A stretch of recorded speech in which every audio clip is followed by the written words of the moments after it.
On prend le Bénin et autres. Non, on n'a pas provoqué quelqu'un. Mais on a tous vu, quand encore ils ont voulu transporter une guerre dans notre région, mais qui était au devant?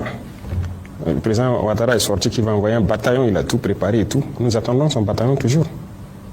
Le président Bénin a dit qu'il faut la force, ils vont faire la force, ils vont faire la guerre. Nous attendons. Nous sommes prêts à faire la guerre aussi. Il n'y a pas de désescalade possible tant que les mentalités sont comme ça. Celui qui cherche, il va trouver. Donc ce n'est pas nous qui avons commencé. Si les gens ne sont pas assez intelligents pour laisser encore les impérialistes venir les dire « tuez-vous entre frères noirs », qu'on y aille. Si c'est la solution pour atteindre l'indépendance, nous sommes prêts. Mais personne ne va nous asservir encore. Nous sommes prêts à cela. Nous nous battons. Nous nous battons déjà. Parce que le terrorisme, c'est une manifestation de l'impérialisme. Donc, ne parlez pas de désescalade tant que la mentalité n'a pas changé. Il y a des gens, chaque mois ou chaque 2 mois, il faut qu'ils courent aller à Paris, aller prendre les ordres. Et revenir pour appliquer. Ils ne sont pas libres. Ils ne sont pas libres. Nous, par contre, personne ne nous dicte ce qu'on doit faire. On gouverne en fonction de nos populations, du besoin de nos populations. Nos populations ont besoin d'eau, on fait tout pour donner l'eau. Ils ont besoin d'avoir l'autosuffisance de manger à leur faim, on fait tout pour cela. Nos populations ont besoin de sécurité, on se bat pour les donner de la sécurité. Ils ont besoin de routes, de développement, c'est ce qu'on se bat pour faire. Mais nous ne partons pas chez quelqu'un, aller prendre des ordres, il faut donner le marché de route à telle entreprise, donne tel truc à telle entreprise ou quoi. Ce sont des esclaves en fait. Et eux, tant qu'ils seront dans cette mentalité, oubliez les désescalades. Au contraire, ça va aller de mal en pis. Tant qu'ils seront dans cet esprit. Voilà ce que je peux dire. Les droits de l'homme, Monsieur le Président, organisations internationales ont vous accusé de réprimer la presse indépendante et la société civile. Y a-t-il une place pour les droits de l'homme au Burkina Faso? Il y a les droits de l'homme au Burkina, c'est quoi ils appellent les droits de l'homme?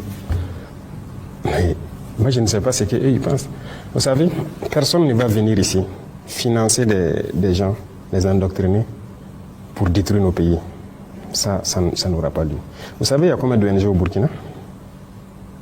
Vous pouvez imaginer, faites des recherches. C'est même pas des centaines, hein. C'est beaucoup. Je ne vais pas vous donner de nom. Faites des recherches. Cherchez chaque ONG fait quoi. Vous croyez vraiment que c'est humanitaire? Donc il y a des choses comme ça qu'on combat. On dit qu'on combat les droits de l'homme. C'est ça les droits de l'homme? Nous, on lutte contre le terrorisme pour sécuriser nos populations. Donc on donne le droit de vie à nos populations. C'est le premier droit, non? Le droit à la vie. Est-ce qu'on ne lutte pas pour les droits de l'homme? On se bat pour que les écoles qui sont fermées ouvrent, pour que les enfants puissent aller à l'école. Le droit à l'éducation, ce n'est pas le droit de l'homme.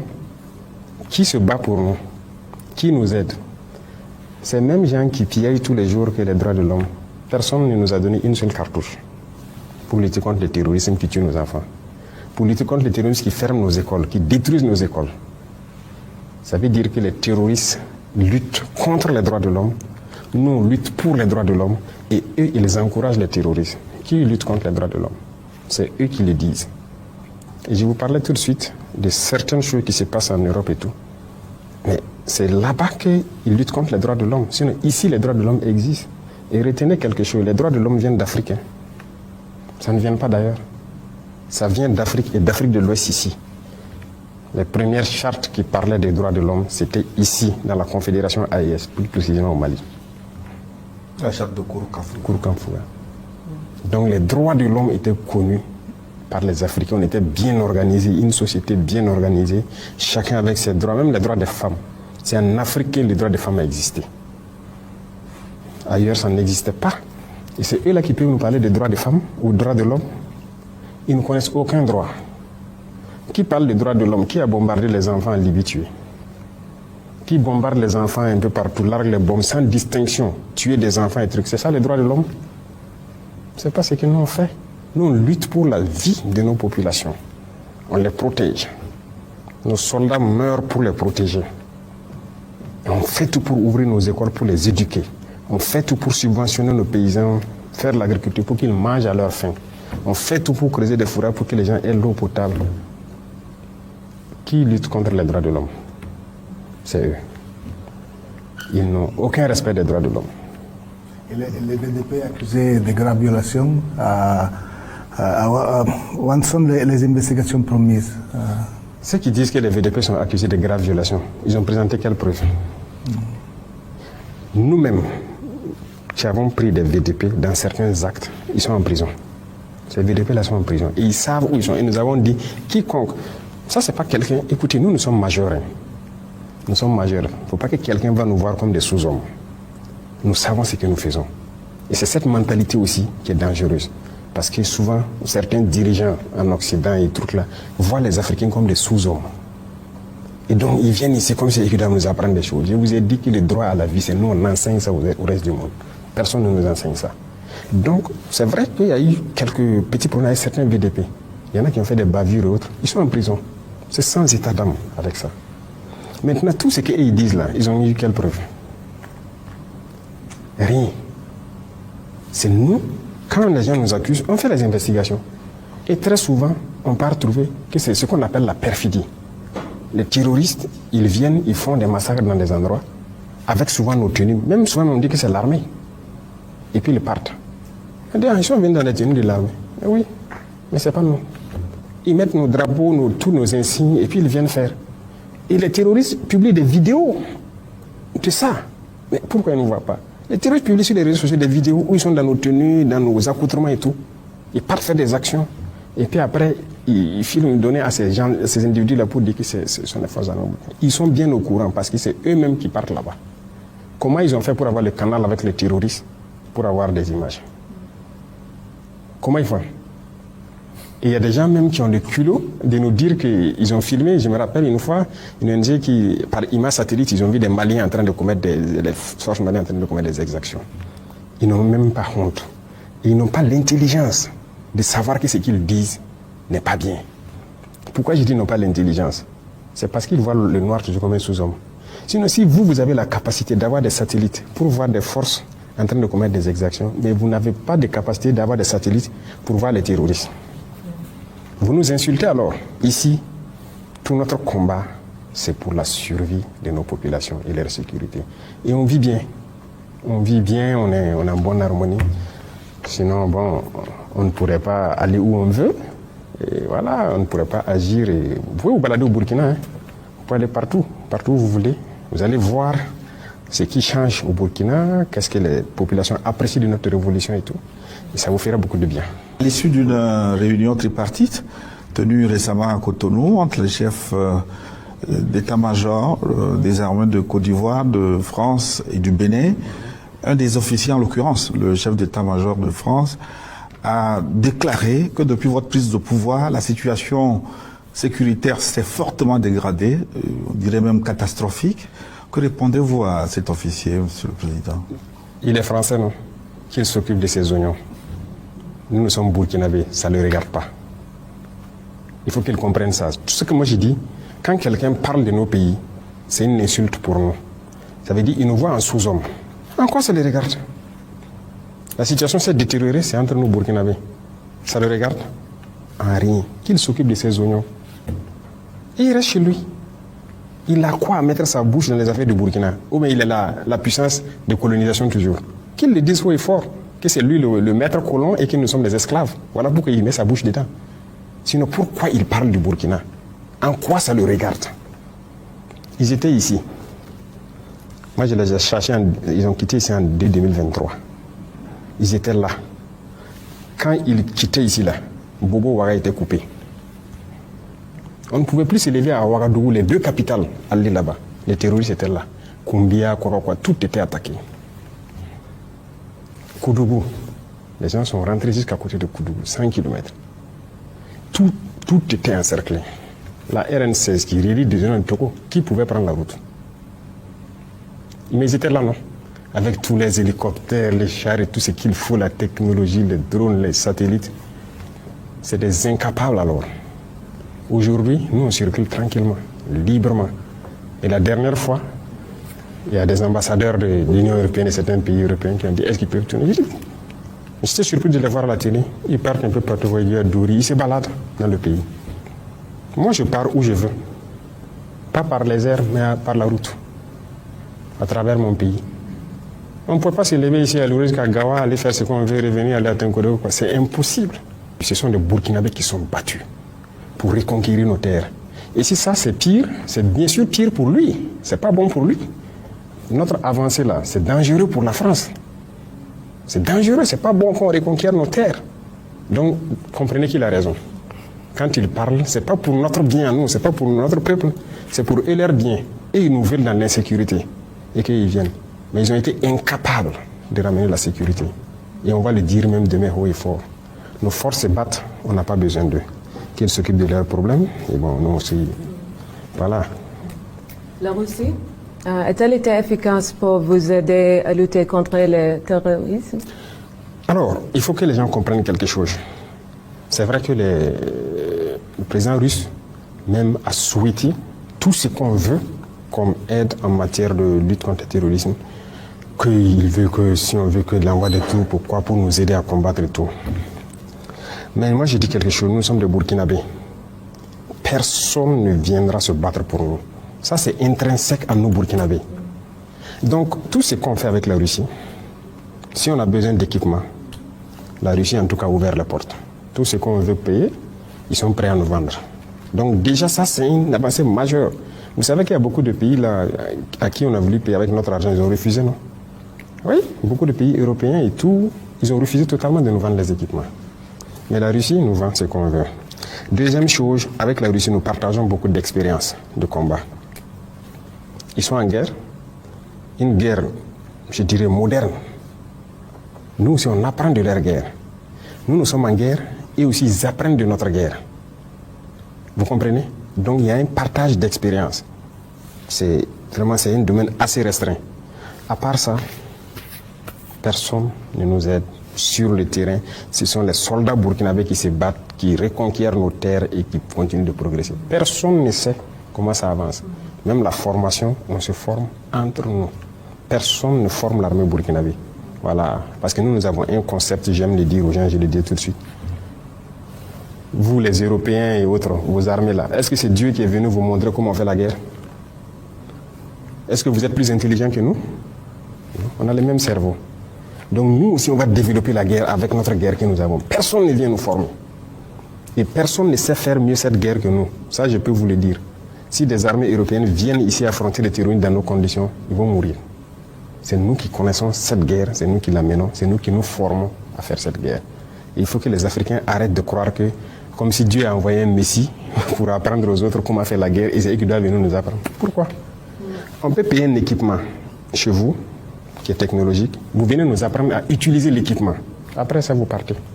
C'est ce qui se passe avec les Russes, les Chinois, les Turcs, vous voyez, des drones, certains équipements avancés.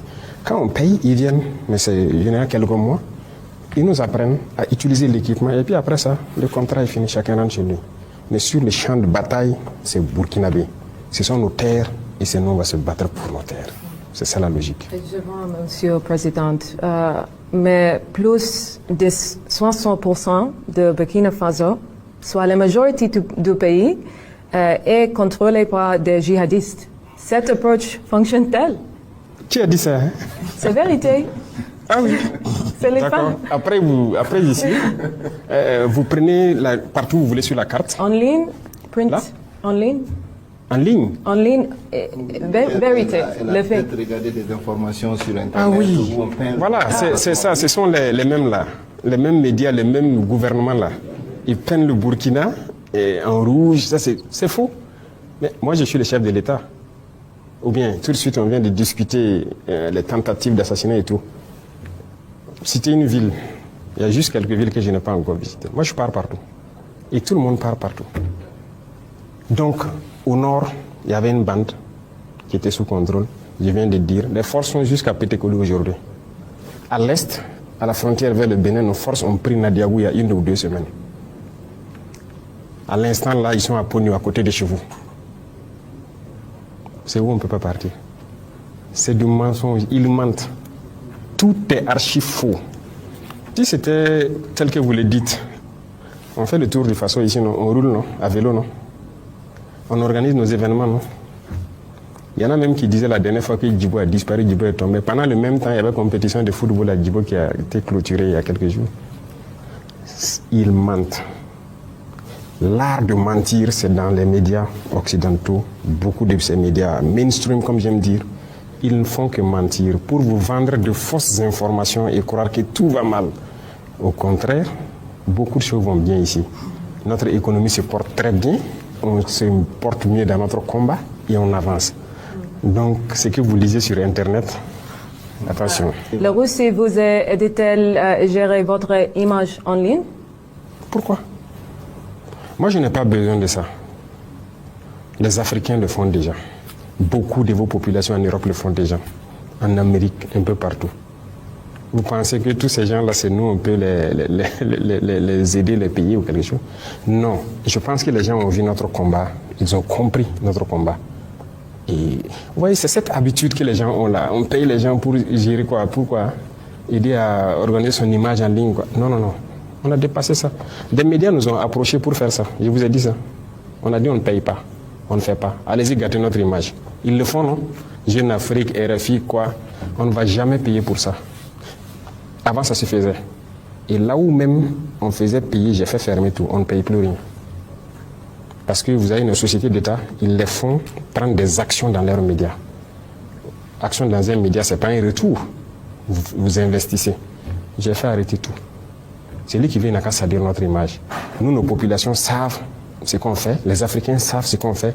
Les populations qui veulent d'un monde juste à travers partout dans le monde savent ce qu'on fait. Donc, à l'initiative, les gens parlent de ce qu'on fait de bien. Parce que ce qu'on fait aussi est juste. Notre combat est juste. Donc, on ne paye pas quelqu'un pour laver les images ou quoi. Non, épargner les Russes de ces choses-là. Hein? Toutes choses, c'est les Russes, les Russes. Vous croyez que l'Africain n'est pas capable de faire quelque chose?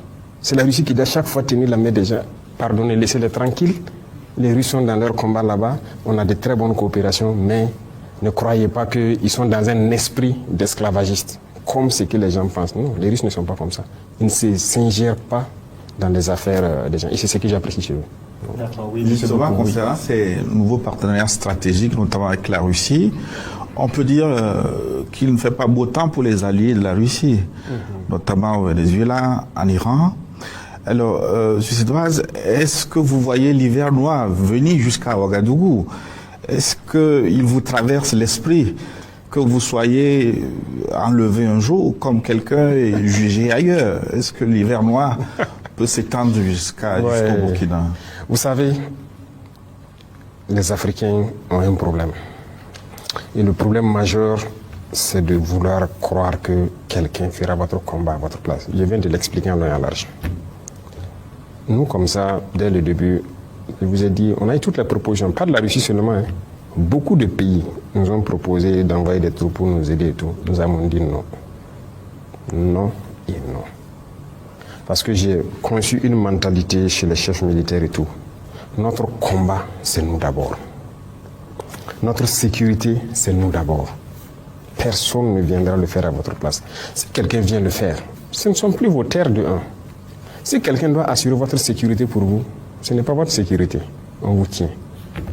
Et si vous devez apprendre à faire la sécurité autour de vous par quelqu'un, ça veut dire qu'il connaît vos procédures, il connaît tout. Vous comprenez? Et si vous faites une alliance, croire qu'en cas de cas, c'est l'allié qui doit venir se battre, vous avez tout faux. Et moi, je passe le temps à le dire.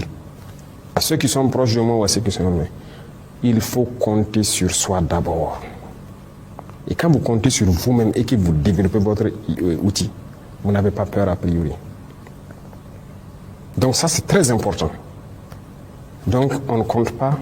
S'il y a des alliés de la Russie qui ont compté sur la Russie pour des événements, c'est leur problème. Moi, je ne compte pas sur s'il y a un événement particulier ici, qu'aux premières heures, la Russie soit là ou quoi. Non, je ne compte pas sur ça. Le seul soutien que la Russie peut apporter, quand je vais payer quelque chose pour me défendre, qu'il accepte mes vannes. C'est tout. Mais on ne demande pas à des alliés de venir se battre pour mourir pour vous. Pourquoi? Vous n'êtes pas des humains? Mais si vous réagissez comme ça, c'est comme vous mettez en humain de seconde zone. C'est-à-dire que vous n'êtes pas des humains au même titre que les autres. Mais c'est l'erreur que beaucoup de gens commettent. en voulant, voilà. Même comme des chefs d'État, leur sécurité est assurée par d'autres nationalités. C'est pas sérieux. Deuxième chose, comme il y a des chefs d'État, quand c'est leurs propres hommes qui assurent, ils les envoient former ailleurs. Ça veut dire que nous, on est dépourvus d'intelligence pour développer quelque chose. Si tu envoies ta sécurité aller former ailleurs, ça veut dire que ces gens maîtrisent ta procédure. Ils maîtrisent tout autour de vous. Donc vous n'avez rien fait en fait. Vous êtes assis, croyant que vous êtes habillé, mais vous êtes nu. Donc il y a beaucoup de choses. Je ne peux pas tout détailler ici. Il y a tellement de choses qu'il faut que les Africains prennent en compte et que certains aussi prennent en compte. Écoutez, nous on aime dire depuis les villages, quand on te lave le dos, grouille pour laver ta face aussi. Donc il y a des alliances stratégiques qui permettent à ce que vous soutenez dans certaines sphères. Le reste là, il faut pouvoir développer vous-même. C'est comme l'industrie militaire. On est là en Afrique, on est assis. Moi je dis oui, on a payé urgemment des équipements pour contenir notre menace et faire notre guerre. Mais vous croyez qu'on va continuer comme ça? En tout cas pas le Burkina. Parce que notre mentalité est différente. Désormais, nous allons produire l'équipement militaire. Pour nous, ici les gens veulent, on va les vendre. Parce que je suis convaincu d'une chose, on a des cerveaux aussi, on réfléchit, on n'est pas bête. Mais si vous comportez d'une manière, c'est vous-même qui montrez aux autres que vous êtes bête. Vous ne produisez rien et vous n'avez même pas l'intention de produire quelque chose. Vous ne développez rien, que ce soit tactiquement ou techniquement, vous partez toujours vous adosser aux autres. Mais vous n'êtes pas des humains. Il ne faut pas compter sur les autres. Comptez sur vous-même d'abord. Et ça, c'est à l'échelle individuelle au Burkina. Chaque Burkinabé doit compter sur lui-même d'abord. Et la révolution, c'est cette mentalité. Vous voyez, avant tout le monde s'assoit, c'est l'État, c'est l'État. Nous sommes en train de changer la chose. Vous devez compter sur vous d'abord avant de faire appel à l'État. Et donc jusqu'à l'échelle État, c'est comme ça. Donc voilà ce que je peux dire. Donc il n'y a pas de crainte. Nous, on a un système qu'on a développé, qu'on perfectionne au fur et à mesure. Mais personne ne vient nous montrer quelque chose, nous enseigner quelque chose. Tant que Dieu nous a donné un cerveau, nous on exploite notre cerveau pour réfléchir. Excellence, la visite Nick Check du département d'État américain à Ouagadougou signifie un rapprochement avec l'Occident. Oh oui, j'ai suivi, ils ont demandé à venir échanger avec nous. Je pense que le ministre des Affaires étrangères qui a échangé avec eux, et puis un peu aussi dans les pays de la... En fait, il faut que les gens comprennent quelque chose. On n'est opposé à personne. On n'est pas contre quelqu'un, mais on est contre celui qui ne nous respecte pas et qui ne veut pas accepter notre souveraineté, notre indépendance. Si, même aujourd'hui la France n'est pas notre ennemi. C'est comme j'ai dit, les dirigeants français ont une politique. Sinon, le peuple français, combien de Français nous soutiennent? Combien de Français, même dans les médias dont elle parle qu'on paye pour laver les yeux? Non, combien d'influenceurs ou c'est quoi, français, font des vidéos? Voilà ceux qui sont sur les réseaux sociaux qui font les vidéos là, pour nous soutenir. Ils sont nombreux. Ils sont très nombreux, je les salue au passage. On ne les connaît même pas. Ils voient notre combat. Quiconque veut coopérer avec nous, il n'y a pas de problème. Mais quand vous venez, si vous venez et que vous voulez nous montrer que vous êtes supérieur à nous, c'est terminé. Vous repartez. Mais si vous avez compris et que vous devez venir traiter d'égal à égal, d'homme à homme, il n'y a pas de problème. On peut parler affaires. Tout le monde fait des affaires dans le monde. Mais imaginez, vous venez. Ok, je veux votre or. On va vous donner 10%, on prend le reste. Au Burkina, ça ne marche plus. Si vous venez, on discute. Vous apportez quoi? Ok, nous, la ressource nous appartient à 100%. Mais en fonction de ce que vous apportez, on peut évaluer et puis dire, bon, on vous donne 40%, ou bien 45%, ou à la rigueur 50%. Et on les quitte. Et ça, c'est une discussion. Mais si vous ne voulez pas, vous venez avec dans l'esprit que bon, ce sont des nègres, on va prendre ce qu'on veut. Ça ne marche pas. Donc, quiconque veut travailler, veut faire des affaires au Burkina, vous venez avec l'esprit sain. On va le faire. Même si demain, les entrepreneurs français pensent qu'ils peuvent investir au Burkina, ils n'ont qu'à venir. Mais s'il vient avec l'esprit de maître, il vient pour traiter avec des esclaves, on va le mettre dehors et c'est terminé. Mais si vous venez et que vous voulez traiter intelligemment, sans arrière-pensée, on discute, le contrat est clair. Si vous ressortez du contrat, on vous dit de rentrer chez vous. C'est le respect de notre souveraineté, de notre indépendance. Ça, c'est très important. Pourquoi pensez-vous que les jeunes vous aiment autant? pourquoi je pense que les jeunes m'aiment autant? C'est ce que je ne sais pas moi. Moi, je ne peux pas juger ça. Si les jeunes m'aiment, c'est dû peut-être à notre idéologie qu'on développe. Vous prenez le côté santé. Nous sommes en train d'équiper nos hôpitaux de toutes les technologies possibles. Les coûts de soins ont drastiquement baissé, mais les jeunes vont aimer ou pas. Les médicaments, les prix ont baissé, ça n'a rien à voir avec la sous-région, même en Europe. Vous prenez le domaine des infrastructures. On est en train de construire nos routes nous-mêmes. Les jeunes gagnent de l'emploi parce que l'agence Faso Mewo emploie des milliers de jeunes burkinabés. Les jeunes aiment ou pas. Tous les pays peuvent faire la même chose. Dans le domaine de l'agriculture, nous avons donné les moyens, nous avons payé des milliers de tracteurs qui cultivent gratuitement les champs de beaucoup de paysans. Et quand c'est des grands champs, c'est subventionné. Tous les pays veulent voir ça ou pas. On produit, cette année on a fait une production record. Depuis que le Burkina existe, on n'a jamais produit comme ça. Mais c'est positif ou pas? Tout le monde va manger à sa faim. Le pouvoir d'achat augmente. On est en train de créer des industries pour transformer nos matières premières. Les jeunes aiment ou pas?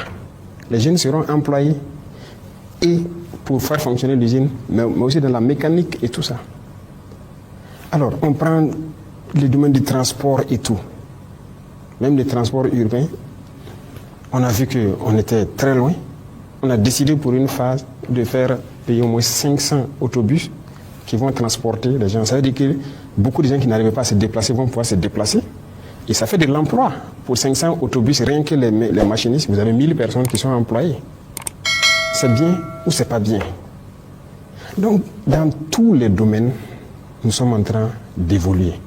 C'est ce que les jeunes voient de positif qu'ils apprécient. Et moi, j'apprécie cela. Ce n'est pas moi, ma personne qui les aime, c'est l'idéologie qu'ils aiment. Et c'est cette idéologie peut-être qu'ils veulent que ça soit dupliqué un peu partout pour les permettre de vivre dignement. Voilà. Quand on prend l'éducation, nous sommes en train de construire des amphis pour nos universités. Regardez comment nos étudiants, le retard que nous... C'est terrible. Si vous voyez comment les étudiants étaient, on a créé des centres universitaires partout, mais aucun amphi. Ils se baladent comme ça dans les villes. Mais aujourd'hui, nous sommes en train de construire des amphithéâtres un peu partout pour les donner un peu de dignité. Bientôt, ce sont les cités universitaires parce qu'ils ne savent même pas où se loger. Il y en a qui dorment à terre dans les universités. Il faut qu'on les aide à se loger. Les restaurants universitaires, il faut qu'on les aide à pouvoir manger. C'est bien ou c'est pas bien? Pour les écoles, les enfants et tout. Les enfants, souvent, ils n'ont même pas d'école. Aujourd'hui, nous avons pris des modèles et nous sommes en train de construire des bâtiments à niveau, bien faits, avec des classes de taille bien réduites. Sinon, vous partez dans des salles, 100 et quelques, 200 et quelques. Est-ce qu'ils peuvent enseigner? Ils peuvent vraiment travailler. L'enseignant même souffre dedans. On est en train de tout réadapter pour ramener les effectifs, faire des classes aux normes et tout, donner tous les outils nécessaires. C'est bien ou c'est pas bien? Voilà ce que nous faisons. C'est le bien-être de notre population. Et partout au Burkina, les centres de santé, nous avons mis un projet en place. On a déjà construit près d'une 40aine. Et chaque année, ça va continuer. Et dans ces centres de santé, il y aura des médecins qui seront affectés. Pour que, il ne faut pas que quelqu'un ait une appendicite ou il a une fracture ou quelque chose, on ne peut pas l'opérer là-bas. Il faut l'envoyer en ville pour opérer. Moi, je me balade dans mon pays, je vois. J'ai été dans des villages, dans des chefs-lieux de province, à des centaines de kilomètres de Ouagadougou, où quand une femme est enceinte, ça fait 9 mois. Chaque fois qu'elle doit faire un examen échographie, on doit l'amener à Ouagadougou. Moi, je suis contre ça. Donc, je mets en place des échographes là-bas. On améliore le plateau. C'est bien ou c'est pas bien? On a recruté les médecins. C'est la première fois, mais d'ailleurs, c'est en Afrique, ça fait 1000 fois 5. On a fait un programme de 1000 fois 5 des spécialistes pour les affecter partout, pour que les soins soient rapprochés des populations. C'est bien ou c'est pas bien? Est-ce que vos médias en parlent de ça? Tout ce que je cite, il y en a tellement. Mais non, ils ne parlent pas de ça. Ils prennent notre carte en rouge. Notre pays est disparu. Rien ne va ici. Tout. Vous comprenez maintenant pourquoi j'ai dit que, en fait, il y a la liberté ici, il y a tout ici. Mais ils ne veulent pas ça. Comme ça, on s'épanouit. Ce n'est pas bien, ils ne veulent pas ça. Donc, il faut salir notre image. Sinon, vous pouvez vous balader. Tout ce que j'ai dit, c'est vérifiable. Voilà. Et ça, c'est ce que la jeunesse veut voir. Et c'est ce qu'on est en train de faire. Camarade président, certainement que si vous êtes adulé par les jeunes, ce que vous incarnez pour une grande partie de cette jeunesse africaine, un espoir de dignité, de réveil. Alors, mais l'espoir peut aussi engendrer une impatience immense. Alors, quel message de vérité adressez-vous à ces jeunes qui vous regardent depuis Bobo, Zignare, Kaya, Lomé, Bamako, Dakar ou Abidjan et qui attendent que l'Afrique de votre génération soit enfin celle des résultats, camarade président? Je ne peux pas prétendre, en fait, que mon idéologie, si je peux dire, se répande d'un coup sur l'Afrique. C'est au peuple de prendre les responsabilités partout. Et je le dis, et d'exiger de leurs dirigeants certaines choses. Il y a des dirigeants qui sont compromis. Ils nous appellent et ils nous disent souvent, vous êtes sur la bonne voie, mais nous on ne peut pas faire comme vous. Parce que bon, voilà, c'est difficile. Il y en a qui ont les richesses en Europe là-bas, dans les banques et tout. S'ils s'amusent, on bloque tout, bien mal acquis. Et ils révèlent. Moi, je dis à certains, ayez le courage de sortir, dire à vos peuples, bon, écoutez, en tout cas, nous, on s'était mal comporté, on avait volé, j'ai tant de milliards dans les banques en Suisse, là-bas ou quoi, là-bas. Mais désormais, j'accepte de travailler pour vous, pardonnez-moi, et on repart sur de nouvelles bases. Il y en a aussi qui ont été compromis par les mêmes affaires que vous voyez, Epstein ou quoi, là. Ils partent chaque fois en Europe, on les loge dans les hôtels, on les a filmés dans des situations compromettantes et on les tient avec ça. Vous faites ça ou bien on va sortir ça. Un scandale contre vous. Hey, ayez le courage de dire à vos populations, bon, en tout cas, moi j'ai merdé, mais pardonnez-moi, tout homme merde. Et puis bon, on repart sur de nouvelles bases. À défaut de ça, que les jeunes se réveillent et exigent. Ce que nous on fait là, c'est pas extraordinaire. Mais ils peuvent aussi exiger ça de leurs dirigeants. Le Burkina n'est pas le pays le plus riche. Mais c'est quoi on fait? Quand on prend des infrastructures routières, c'est quel pays en Afrique, surtout en Afrique de l'Ouest ici, qui a une bonne infrastructure routière, un réseau assez dense? On n'a pas. On a toujours besoin de construire nos routes, par exemple. Ce qui est fondamental. Quand les gens partent en Europe, là, toutes les villes, là, toutes les rues sont bitumées. On est content, on se balade, on fait des selfies dans les rues en Europe, aux États-Unis et tout. On ne peut pas faire ça ici. Bon, tout le monde voit que nous sommes en train d'acquérir beaucoup de machines pour le faire nous-mêmes. Et les gens savent que dans un futur proche, on va faire un grand bond. Parce que si on va rester dans les marchés, faire venir les entreprises, on ne peut pas. Donc on paye nos machines, on a confiance en notre jeunesse, on les met au travail. Mais tous les pays peuvent le faire. Pourquoi ils ne le font pas? Donc les jeunes doivent trouver le mécanisme d'approcher, premièrement de manière très pacifique, leurs dirigeants et les dire voilà ce que nous voulons comme truc. Il faut nous faire travailler avec des solutions concrètes et les amener à le faire. S'ils ne le font pas, il faut trouver une manière de les mettre la pression pour le faire. Maintenant, si le dirigeant est incapable de le faire et qu'il est enchaîné autour de lui, qu'il ait le courage de le dire et puis il démissionne. Sinon, moi, je ne peux pas, comment je vais dire, par une magie, faire changer les choses. Les jeunes sont impatients, c'est vrai. Quand je prends le Burkina, chacun veut que, par exemple, quand je prends les brigades qu'on est en train de faire pour construire les routes, on a commencé par Ouaga et Bobo, ensuite Koudougou, Tenkodougou, Kaya. Mais il faut que les autres soient patients. Ça vient. Tout le monde aura sa brigade, tout le monde aura ses routes. Mais je ne peux pas faire comme ça d'un claquement de doigts. Donc il y a d'abord de la patience, il y a la méthode. Beaucoup de gens veulent voir tout en même temps, en un coup. C'est impossible. On vient de très loin. Et j'aime dire aux gens, nos pays sont dans les années 1800. Il faut qu'on accepte ça. Se donner encore une vision et lancer la machine avec un peu de patience. Donc la jeunesse sur-régionale, c'est de trouver la formule, en tout cas, de faire la jonction avec les dirigeants, les amener à faire ce qu'ils veulent. Et voilà, il y a beaucoup de choses. Ce que nous on fait quand on nationalise certaines unités industrielles et quoi, les gens ne comprennent pas. Mais c'est un courage qu'il faut aussi. Au Burkina même, il y a des gens qui ne savaient pas, des unités industrielles qui existaient, il y en a qui ne savaient pas que ça n'appartenait pas au Burkina. C'est quand on a commencé à reprendre le contrôle un peu, que des intellectuels même se rendent compte que, donc cette unité-là n'appartenait pas au Burkina. Pourtant, ça ne nous appartient pas. Et c'est à la jeunesse de revendiquer que l'État reprenne ses responsabilités. Nous, on cultive le coton. C'est les autres qui fixent le prix du coton. Parce que même nos sociétés qui gèrent le coton et tout, ne nous appartenaient pas. Et aujourd'hui, on est en train de construire de grandes unités industrielles pour que si on prend le coton brut comme ça, jusqu'à la finition, c'est nous. Tout le monde peut le faire. Donc personne ne viendra nous fixer le prix du coton parce qu'on transforme. Au lieu de vendre le coton, nous on va vendre le fil, si vous voulez. Sinon on vend les tissus, si vous voulez. Le coton rentre dans les soins un peu partout, les compresses. On paye tout de l'extérieur, mais c'est notre coton. L'Afrique peut le faire. Il y en a qui sont premiers producteurs de cacao, mais ce n'est pas eux qui fixent le prix du cacao. L'Afrique doit se réveiller. Et l'Afrique doit chercher la connaissance et se réveiller. Et chercher la connaissance, c'est chercher à savoir beaucoup de choses sur notre vie, notre identité. Et quitter l'ignorance. Et c'est à ce seul prix que nous allons redevenir nous-mêmes, nous développer. Et maintenant, que les gens nous voient aussi comme des humains.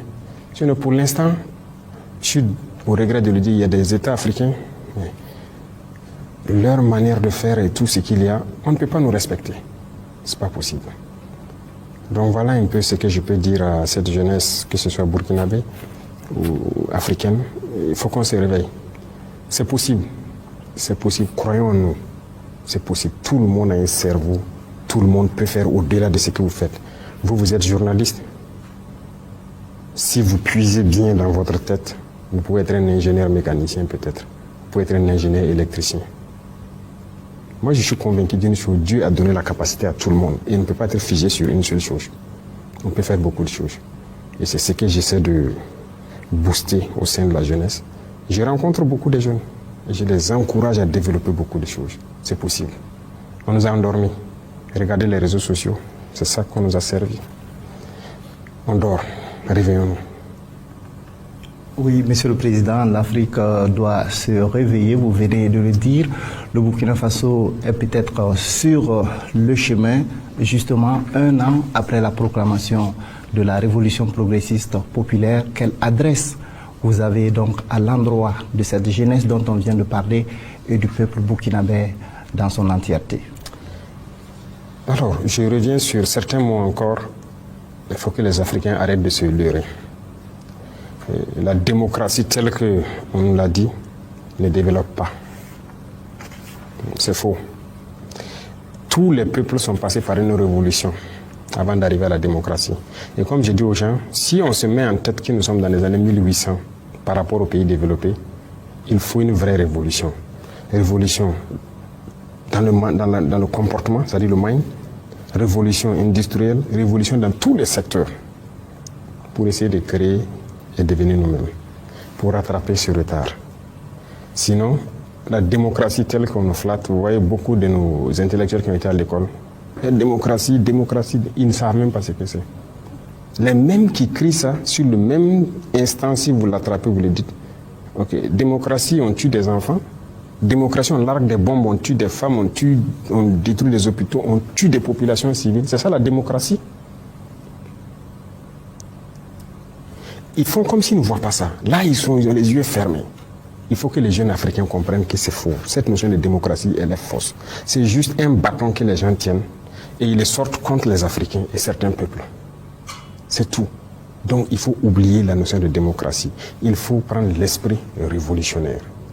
Révolutionner nos vies. Et l'esprit révolutionnaire, ça demande beaucoup de sacrifices. Parce que, comme je l'ai dit, les mentalités ont été détruites. Regardez, dans certains pays en Afrique, les jeunes ne peuvent même pas s'asseoir, parler du sérieux de l'avenir de leur pays. Tout ce qu'on sait faire, ouais, les histoires de buzz sur les réseaux sociaux, c'est ce qui intéresse. Les futilités. Il faut qu'on quitte cela. Je dis souvent, quand je sors, il faut que les jeunes reviennent à la science. On ne peut pas continuer d'avoir une jeunesse, c'est faire de la comédie, faire des futilités sur les réseaux sociaux et danser au hasard, je ne sais pas quoi. Ça ne va nous mener nulle part. Et quand vous regardez les soi-disant influenceurs ou quoi, ceux qui font les vidéos, qui font ces conneries-là, c'est-à-dire il est là, ou bien une fille, elle est là, elle danse seulement, c'est là-bas qu'on suit. C'est des millions de vues. Mais un jeune qui est assis, qui est en train de montrer comment un engrenage peut être fabriqué ou quoi, la mécanique ou bien comment un truc de médecine, un outil, il n'est pas écouté. Là-bas, vous n'allez rien trouver. On ne regarde même pas ces pages-là. Ou bien un jeune qui conscientise, qui fait des vidéos pour éveiller les consciences, très peu suivi. Mais l'Afrique ne peut pas s'en sortir comme ça. Je suis désolé. Si on continue comme ça, on restera esclave pour toujours. Ce sont des vérités. D'autres vont dire même qu'un chef d'État ne doit pas dire ça, c'est cru, ces trucs. Ces mêmes intellectuels-là, demandez-les. Ils sont allés faire l'école de chef d'État là où? Pour dire ce que le chef d'État doit faire ou ce que l'État doit faire, ce que l'État ne doit pas faire. Croyons en nous. Et il faut aussi qu'à une certaine sphère, on donne l'occasion aux jeunes de s'exprimer. Quand il dit l'occasion de s'exprimer, c'est quoi? On a une très mauvaise habitude en Afrique. Quand vous voulez donner un travail à un jeune, l'expérience. Il n'a pas l'expérience. Il n'a pas l'expérience. On n'a pas confiance aux jeunes. Mais il va avoir l'expérience où? En Europe, il y a des jeunes de 19 ans, des jeunes qui créent des choses et qu'on leur donne l'occasion de faire. Mais ici, l'expérience. La dernière fois, j'ai taquiné, je disais à un ministre, parce que dans nos procédures de marché ici, j'ai fait supprimer le marché similaire, c'est-à-dire c'est l'expérience du marché. Et si vous ne donnez pas l'occasion de faire le premier marché, comment est-ce qu'il va faire? Moi, j'ai fait supprimer ça, j'ai fait supprimer beaucoup de conditions. Il y a un ministre qui disait qu'il faut être prudent, c'est quoi. Il dit c'est à nous de mettre tout en œuvre pour que le jeune soit droit et faire ce qu'il doit faire. Mais si vous dites l'expérience, est-ce que vous avez l'expérience de ministre avant que je vous nomme ministre? Et les gens ont ri. Mais arrêtons avec ça. Ayons confiance aussi aux jeunes, donnons-leur c'est-à-dire la chance de s'exprimer. Et ça, c'est important. Si on se réveille et qu'on a confiance en nous et qu'on nous donne l'espace, moi, je pense que l'Afrique peut s'en sortir. Le cas échéant, il ne faut pas se flatter. Tout ce qu'on fera, en fait, on va créer nos petits Eldorado. C'est-à-dire que quelques pays vont se développer, mais la grosse masse n'ira nulle part. On continuera d'aller mourir dans l'océan. Et voilà. Parce que le Burkina seul, si je prends le cas du Burkina, si nous seuls, on se met à se développer, pour qu'on prêche pour tout le monde. Nous, on ne peut pas accueillir toute la masse africaine qui veut travailler. C'est impossible. Mais si on ne le fait pas ensemble, on fait comment? Donc tout le monde a intérêt à se réveiller. Et moi, je pense qu'un avenir meilleur est possible. L'Afrique a toutes les potentialités. Tout. Il n'y a aucune explication qu'il y ait du pétrole en pagaille au Niger, au Mali ou quoi, et qu'il ne se développe pas dans peu de temps, comme ces pays du Golfe qui ont des pays pétrole de quoi aussi. Il n'y a aucune explication. Il n'y a pas d'explication qu'on ait l'or ici et certains produits qu'on ne peut pas se développer comme certains pays aussi en Europe qui ont rien que ces ressources-là. Il n'y a aucune explication. C'est la gouvernance. Et la jeunesse a son mot à dire, sans manipulation, avec respect et trucs, il doit pouvoir le faire. Le cas échéant, il faut une révolution. C'est clair et net. Merci. Beaucoup de pays, des pays qu'on n'imagine pas, qui étaient soi-disant amis, ça implique beaucoup de personnes, beaucoup de personnalités à travers le monde. Et on comprend qu'il y avait une grosse machine en fait. De toute façon, un juge l'a déjà vu. C'est lourd, c'est très lourd. Et nous, ça nous a donné beaucoup d'informations, beaucoup de leçons. Pour parler rapidement de la lutte contre la corruption qui bat son plein actuellement au Burkina Faso et qui donne des résultats, mais certains estiment que ce sont de petits poissons qui sont pris pour le moment et que les gros poissons arrivent à ne pas passer à travers les mailles. Vous voulez parler des caméras Kourag? Exactement. Non, les caméras Kourag, ce n'est qu'une partie. Mais attendez, quand l'affaire Tignan et tout, est-ce que c'est caméra Kourag? Mais ce sont des milliards. Vous avez suivi ça quand même, en direct. Mais ce n'est pas la seule affaire, il y a beaucoup d'autres affaires qui se traitent, mais c'est parce qu'il y a certains qui sont médiatisés. Donc, il y a des gros poissons très griffes qui sont pris, mais soit le procès n'est pas public, ou bien il y en a aussi qui ont volé, mais qui font ce qu'on appelle la transaction. C'est-à-dire qu'ils remboursent avec des pénalités, c'est les gens des finances qui calculent ça. C'est parce qu'il y a ce mode aussi. Si tu voles et qu'on te prend, alors on peut décider de faire une transaction. Tu payes et avec les pénalités qu'il faut et ensuite donc s'il y a une peine à encourir, tu vas aussi le faire. Donc il y a beaucoup de procès qui se déroulent et la justice est très chargée actuellement. Mais c'est ce que vous voyez seulement parce que les petites corruptions entraînent aussi les grandes corruptions. Parce que les petites corruptions frustrent les populations. Ça, vous imaginez quelqu'un qui a un malade à l'hôpital, il sort pour aller chercher un produit urgemment. Alors on l'arrête. Par exemple, on a mis un processus en place, par exemple avec la brigade Laballe, pour qu'on n'arrête plus quelqu'un et prendre son engin. Ou bien le garder sur place. Non. Il y a une carte qu'on vous remet et vous partez. Mais si maintenant un agent refuse de faire cela, quelqu'un qui a son enfant ou bien en tout cas quelqu'un à l'hôpital qui est mourant, il court pour chercher une ordonnance. On a mis un processus en place pour que ce gars-là puisse rapidement avoir ses produits repartir. Mais vous partez par la corruption, vous gardez le gars, contrairement à ce qu'on dit, et vous exigez ce qu'il paye pour vous, votre poche, au lieu de partir. Donc c'est le préjudice que ça peut créer aux populations. C'est pour ça qu'on combat ça aussi. Et c'est ça qu'on a montré publiquement pour que les gens arrêtent. C'est la même chose au niveau des services, des domaines, les parcelles et autres. Les gens, vous pouvez partir avec toute votre misère possible, les supplier, mais ils s'en foutent. Pourtant, la grande masse, ce qu'on appelle les serviteurs du peuple, la fonction publique un peu partout, vous êtes là pour servir le peuple. Et si vous posez des actes à frustrer le peuple, à créer des préjudices dans le peuple, on ne va pas laisser ça aussi. Mais là, il faut qu'on le montre aux yeux de tout le monde pour que les autres ne tombent pas dans la même bêtise, si je peux dire. Voilà pourquoi on filme et on montre. On a beaucoup de dossiers sur ça. Ce n'est qu'une partie qu'on a montrée, mais on a beaucoup de dossiers. Mais aussi les gros poissons, comme vous dites, il y a beaucoup de dossiers. Il y a beaucoup de dossiers qui sont traités au niveau de la justice, les gens remboursent. Il y a beaucoup de choses qui se passent, hein. Mais je peux dire que ça a beaucoup baissé. On ne peut pas dire qu'on va éradiquer à 100%, mais la lutte est implacable et ça produit des résultats.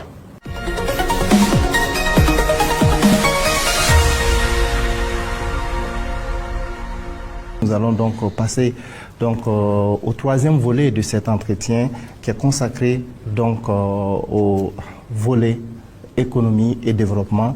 Et on commence avec vous, Monsieur Yao. L'excellence du Burkina Faso a atteint des niveaux records en matière de mobilisation des ressources propres en 2025, avec plus de 2300 milliards, en dépit de la situation sécuritaire. Quels sont les leviers qui soutiennent cette mobilisation record? D'accord, merci. La première chose qu'il faut dire sur ça, c'est la ressource humaine. Les félicitations vont à l'endroit donc de nos agents de finances. C'est eux qui ont fait le travail remarquable. Certes, nous avons parlé, nous avons amené des réformes, changé les mentalités. Mais c'est parce qu'ils ont incorporé ces mentalités qu'ils arrivent à faire le travail aussi. Sinon, vous pouvez faire beaucoup de réformes, avoir de beaux textes. C'est vrai qu'il faut prendre des mesures pour la mise en œuvre et tout. Mais si la ressource humaine n'a pas capté le fondement, ils vont toujours chercher des voies et moyens pour contourner et vous n'allez pas avoir de recettes. Donc, comme je dis, c'est d'abord eux qu'il faut féliciter parce qu'ils ont entendu, ils ont compris ce qu'on a dit et ils sont en train d'appliquer les textes qu'on est en train d'adopter. C'est ça qui amène toutes ces recettes-là. Donc, félicitations et je pense que nous sommes en train de continuer les réformes pour que on puisse avoir le maximum de recettes. C'est ça qui permet d'équiper nos forces, de les former, de construire notre pays. Et donc les agents du ministère des Finances ont compris cela. Et ils font vraiment un travail formidable et on continuera de les encourager pour qu'ils continuent à se surpasser. Même dans le même sens que la lutte contre la fraude et tout ça, vous voyez qu'ils sont vraiment en train de s'activer et on les félicite pour ça. Si on ne fait pas ça, on ne peut pas protéger nos industries, on ne peut pas protéger notre économie et tout ce qu'il va. Donc, si ils s'étaient laissés aller dans les anciennes pratiques, on n'aurait pas pu atteindre ce niveau-là. Monsieur le Président, vous avez lancé un gigantesque projet, celui de construction de l'autoroute Ouagabougou. Ça semble être un projet auquel vous tenez. J'y tiens beaucoup et c'est pas, comme je le dis, c'est pas la seule voie qu'on va faire. Mais l'autoroute Ouagabougou, si vous prenez la route de Bobo, regardez depuis 2 ans maintenant le nombre de malheurs qu'on a sur cette route. La route est très petite. Il y a trop d'accidents mortels. Tous les jours, il y a des accidents mortels sur l'axe. On a besoin d'une route. Nous, on a trouvé un projet qui existait, mais c'est 2x2. Et quand j'ai essayé de voir quelles sont les entreprises qui s'étaient proposées et tout. D'abord, ce sont des entreprises étrangères. Et les coûts de réalisation, 300 km environ, 2x2 voies, nous étions à 1000 et quelques milliards, 1032 milliards le moins cher. Bon, moi j'ai dit 2x2, c'est déjà dépassé. 2x2, si un camion est en panne, déjà il stationne et puis bon, c'est fini. Hein. Vous êtes le nombre de voitures, le flux qu'il y a sur la RN1, donc c'est dépassé. Donc j'ai demandé à ce qu'on fasse 4x2. Et comme je l'ai dit, les gens, vous voyez, souvent nous avons ce complexe, ce malheur-là. Le noir ne croit pas en lui. Voilà. Même quand j'ai dit 4x2, il y a des agents du ministère qui ont souri, quoi. C'est impossible. Je dis d'accord. On met le projet en stand-by. Et donc j'ai activé Faso-Mewo pour payer le maximum d'équipement. Et jusqu'à tous les détails. Aujourd'hui, ils ont tout. Toutes les machines nécessaires pour faire la partie voie rouge. toutes les machines nécessaires pour faire le bitume, jusqu'aux concasseurs de granit, de carrières. Donc, ils sont totalement autonomes. Donc, nous sommes en mesure de faire notre autoroute. Et après ça, il y a beaucoup d'autoroutes. Moi, je veux que tous les chefs-lieux de région soient joints par des autoroutes. Toutes les sorties du Burkina, ça doit être des autoroutes. Voilà, la route, c'est capital. Et pour l'économie, et pour nos forces. Le réseau autoroute du Burkina sera le plus dense en Afrique, tel qu'on a fait la projection. Et ça continue de venir. Nous avons encore près de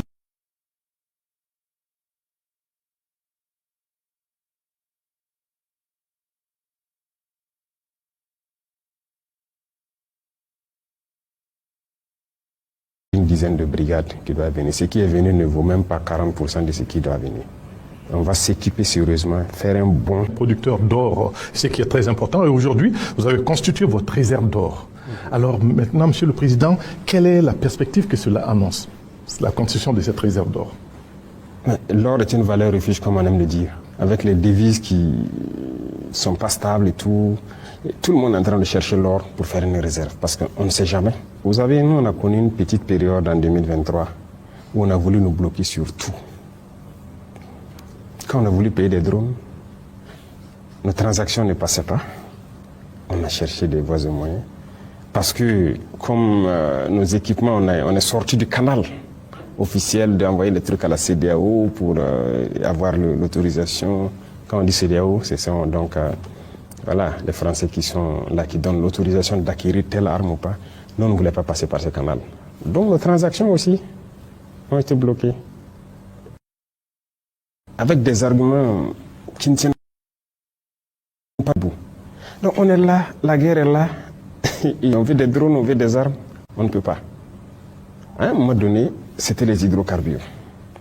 Les transactions de la Sonavi ne passent pas au truc. Donc ce sont des sanctions indirectes pour nous étouffer. Et en ce temps, des diplomates sont venus donc nous dire qu'on a intérêt à se changer de truc, à rallier, parce qu'on ne pourra même pas payer les salaires d'ici mars. Ça veut dire 6 mois. On ne pourra pas parce qu'on ne maîtrise rien de l'économie. Ils sont capables de trucs. Moi, je dis, il n'y a pas de problème. Attendez. Donc, un jour, j'ai fait bloquer toute la production d'or de toutes les mines. J'ai rassemblé tout et j'ai dit aux partenaires de venir chercher l'or et nous envoyer nos drones. C'est ce qu'on a fait. Nos drones sont venus, ils ont pris leur or, ils sont partis. On a besoin de l'argent de quelqu'un. Donc l'or est important. Les gens ont besoin d'or, nous on a besoin de quelque chose dans le monde. Bref, ce n'est pas une manière de dire comment les gens vont faire pour le truc, mais ça demande du courage, c'est vrai. Mais c'est ce qu'on a dû faire pendant un temps donné, et les gens ont compris, bon, ils ont une manière de passer, ils ont levé un peu. Et ces mêmes gens sont venus même pour payer l'or avec nous. La BCAO, je veux dire. Donc l'or est très important, et je pense que chacun devrait faire une réserve d'or autant que possible. Nous, on ne maîtrisait pas notre secteur, on a vu les données, mais nous avons créé tous les mécanismes pour aujourd'hui, plus ou moins, maîtriser le secteur de la production.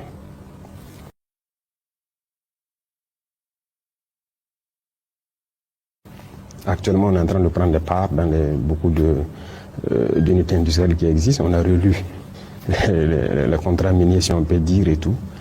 En tout cas, en bonne ambiance avec ces gens qui sont là, qui exploitent. Et le Burkina va tirer profit de son or. Parce que partout en Afrique, c'est ça le problème. Vous êtes les plus pauvres, vous êtes les derniers. Mais pourquoi? Il y a des pays qui ont le pétrole ici en Afrique. Vous partez dans les pays du Golfe, ils ont le pétrole. Ils sont plus développés, maudits. Il faut se poser des questions, les vrais, et changer.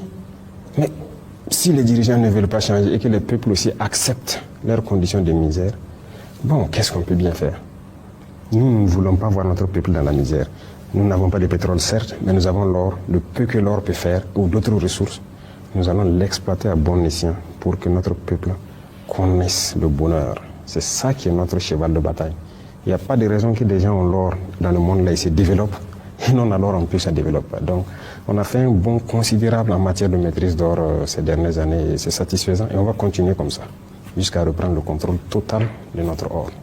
Voilà ce que je peux dire. Justement, Monsieur le Président, est-ce qu'on peut avoir une idée de la quantité qui constitue la réserve d'or du Burkina actuellement? Là, je ne peux pas vous dire ça. Ce n'est pas quelque chose qui se dit publiquement. Oui. C'est quelque chose qui se garde secret. Même les pays qui prétendent, on vous dit qu'il a combien de tonnes d'or, quoi. C'est pas vrai. La réalité, ce n'est pas ça. On vous dira jamais exactement. Mais si on sait exactement quelle quantité d'or vous avez en réserve, ça veut dire qu'on connaît vos capacités de change et tout. On peut anticiper sur beaucoup de choses sur vous. Et puis, c'est pas qu'on a fait. On est en train de faire. J'ai dit au ministre tous les jours que Dieu fait et que c'est possible de payer l'or. Donc chaque semaine, on continue de payer pour faire des réserves. Voilà. Et ça, c'est pour que quand on va vouloir traiter avec tout le monde, qu'on nous respecte. Voilà. Il ne faut pas que quelqu'un va croire que si lui, il ne vient pas faire quoi, nous, on n'est pas dans ce chemin. Si tu veux nous montrer que tu ne respectes pas, on te met de côté, on passe à autre chose. Donc on continue de faire nos réserves, c'est pour le respect dans les échanges économiques demain. Et ça, c'est très important. Vous avez inscrit votre gouvernance sous le signe du développement industriel.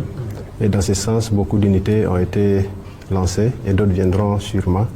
Quelle est votre évaluation dans le domaine industriel?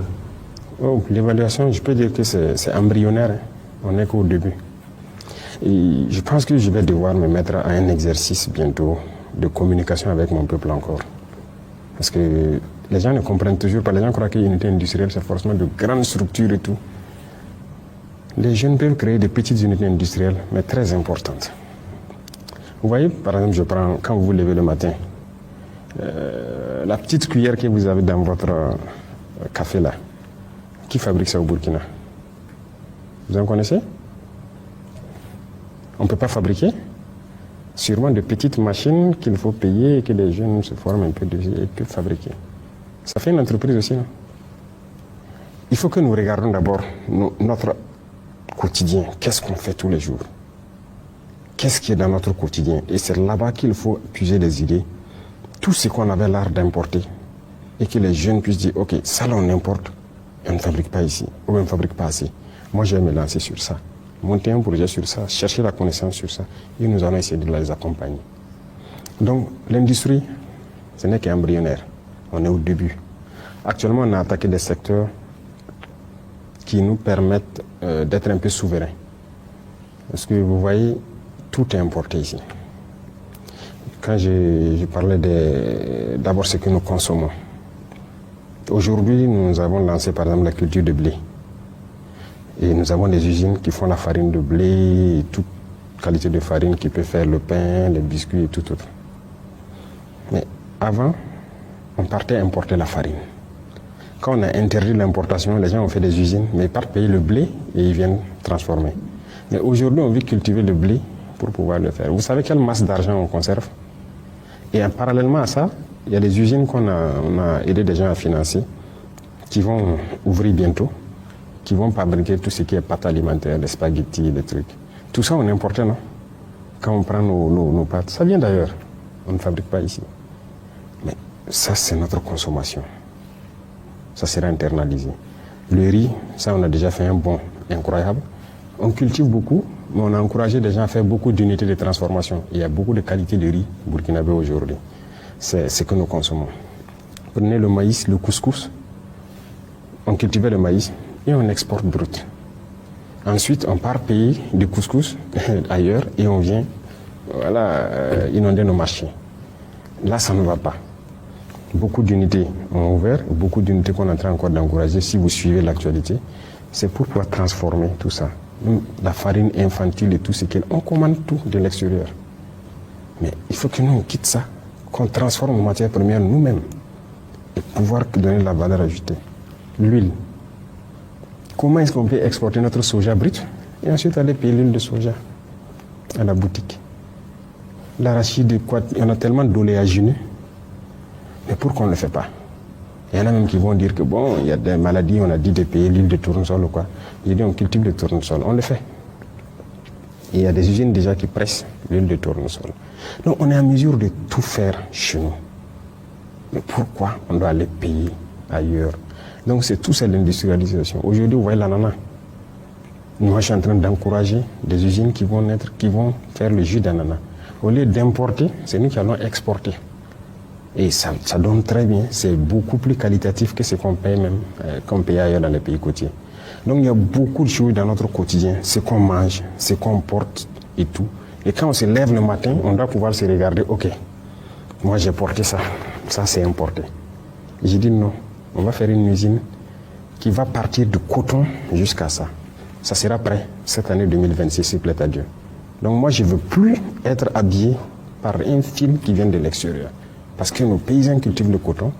Je ne peux pas accepter qu'on vienne imposer le prix du coton aux paysans pendant qu'on doit transformer. Et imaginez dans ça le nombre d'emplois que ça crée. Depuis longtemps, on forme nos gens dans les écoles de formation et des formations professionnelles techniques sur la mécanique, l'industrie, génie industriel et quoi. Ils sont assis au chômage. Ils peuvent faire génie industriel, mais après ils cherchent concours de la fonction publique pour être administrateur quelque part. En fait, on a perdu. Mais aujourd'hui, s'il y a des industries, tous ces gens-là vont s'exprimer. Quand vous vous levez le matin, vous prenez votre moto pour aller au service ou quoi, c'est importé. Même l'écrou, quand une écrou tombe en route, c'est importé. Pour que vous payez l'écrou. Mais les écrous, ce sont des petites machines qui peuvent le faire. Donc l'industrie, il faut que chacun comprenne, ça va de la petite échelle à la grande échelle. Donc quand on dit une industrie, ce n'est pas forcément des grandes unités. Tous les jeunes peuvent créer des petites unités industrielles en regardant ce qu'on fait dans notre quotidien pour diminuer les importations. Et donc, on a l'étape embryonnaire, on va communiquer et encourager. C'est là pourquoi on a restructuré les fonds. Vous avez suivi en 4 grands fonds. C'est pour vraiment accompagner ceux qui ont des projets structurants dans des domaines industriels pour nous éviter les importations et les sorties des devises. Voilà ce que je peux dire. Alors, Monsieur le Président, je me permets de poser une autre question. Nous sommes justement dans la célébration, en tout cas des journées nationales d'engagement patriotique et de participation citoyenne.